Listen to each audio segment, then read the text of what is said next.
Hey everyone, thanks for tuning into Mordheim Tactics for the last installment on the Skills series. And we're going to first go over Leap.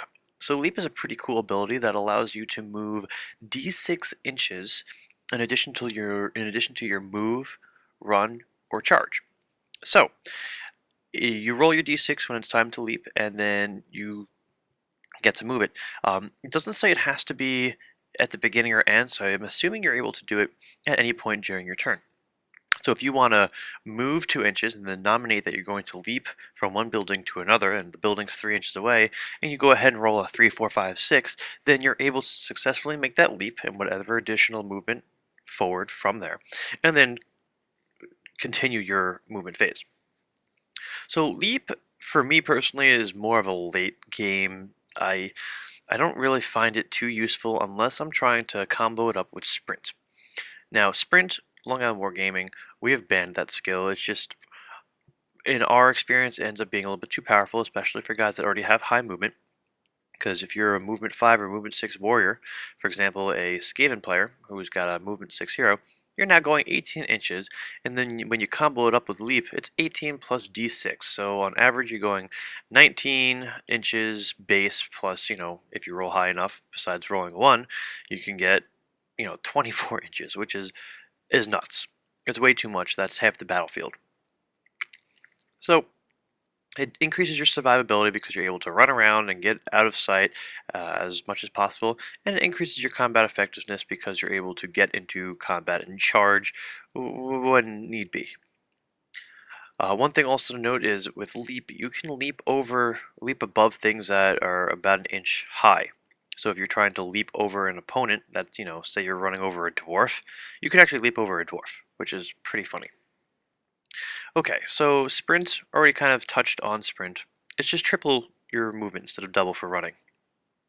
I say right away it's a great pick because it allows you to ramp up your warband because you're able to go pick up Weirdstone no problem. You're able to get to where you need to shoot. You're able to get into combat where you want to fight. You can get away from combat that you don't want to fight. It's pretty good. Combo it up with leap, it's a lot of movement. But if you're like my wargaming group and you've banned it, then you kind of leave sprint out of the mix. Next up is Acrobat.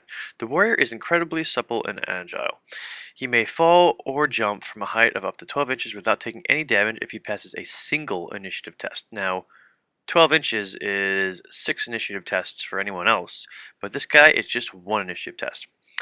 He can also reroll failed diving charges, which is pretty useful. So any skill that we've kind of doubled up to want to use in combo with diving charge, like unstoppable charge or anything, acrobat is pretty useful too because you can reroll that diving charge initiative test.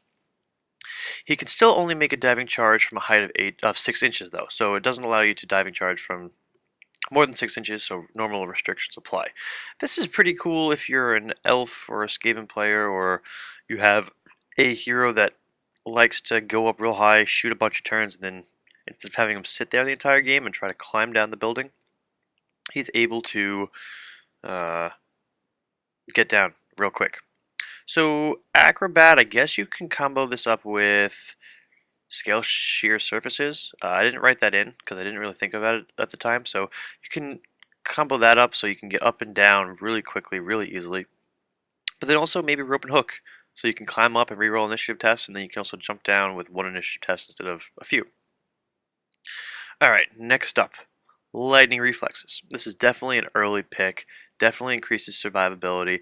Lightning Reflexes is essentially a always strike first skill. So even if you get charged, you can always strike first.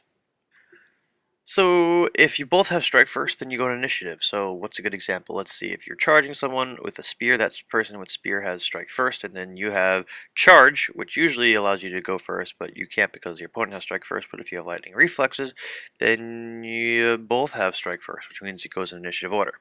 Now, if your initiative matches, I know in the rulebook it might say roll off. We've always done it that you just attack at the same time, which seems more fair than having somebody roll higher than the other and end up losing out on being able to attack first. So 3 left. We've got Jump Up. So Jump Up is a mid-campaign choice for me. Definitely increases survivability and combat effectiveness because it allows you to ignore knocked down results, which is great because you get right back up. instead of getting knocked down and having to get hit and wounded more easily, you are fine. So the only thing you have to worry about is getting stunned.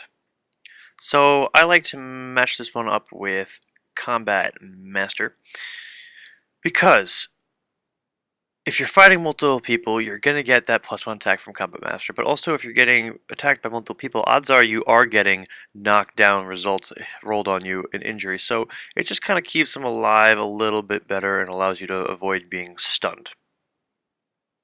One thing worth noting is that if you are stunned and you roll up a helmet and get knocked down, you're still knocked down. It doesn't become then immune to that knockdown. So moving on to dodge. Dodge is a 5+ ward save versus shooting attacks. And I like this one. I pick it up real quickly, especially if it's a shooting hero. It increases his survivability and his shooting effectiveness because he's able to stand out in more open areas, getting him better vantage for shots that he needs to take, but also be allowed to dodge shots returned on him. So any shooting skill with dodge is pretty useful. Dodge is also good on combat guys in case you want to run towards an opponent that's already always shooting at you very strongly. So it's good, but I mean, I'd rather have that combat guy sitting on a step aside ability and leave the dodging to, say, his armor. This way, maybe his light armor and shield or his heavy armor allows him to take any of the shots that are coming on him. Last, we have scale sheer surfaces. A warrior with skill can scale even the highest wall or fence with ease. He can climb up or down a height equal to twice his normal movement, and does not need to make initiative tests when doing so. Well, that's huge. So if your movement is 4, you can climb up 8 inches, and you don't have to worry about taking initiative tests. So this is pretty legit. Skaven are scary when they have this because they're moving real quick up and down wherever they need to go. I usually pick it mid-campaign, but it could be an early pick, depending on your terrain scenarios and situations. In Long Island board gaming, we have a lot of plateau sections and tall buildings, so it's not unheard of that we get that a lot sooner. So that is the breakdown on all the skills from the core books. Eventually I'll go through the skills for more independent, for each individual warband once I kind of do warband reviews. But now that we're done with skills, please let me know below what you'd like to hear about next, what ideas or topics you find interesting and or useful, and I'll try to touch on them if I can. So thanks for watching, and I'll see you in the next one.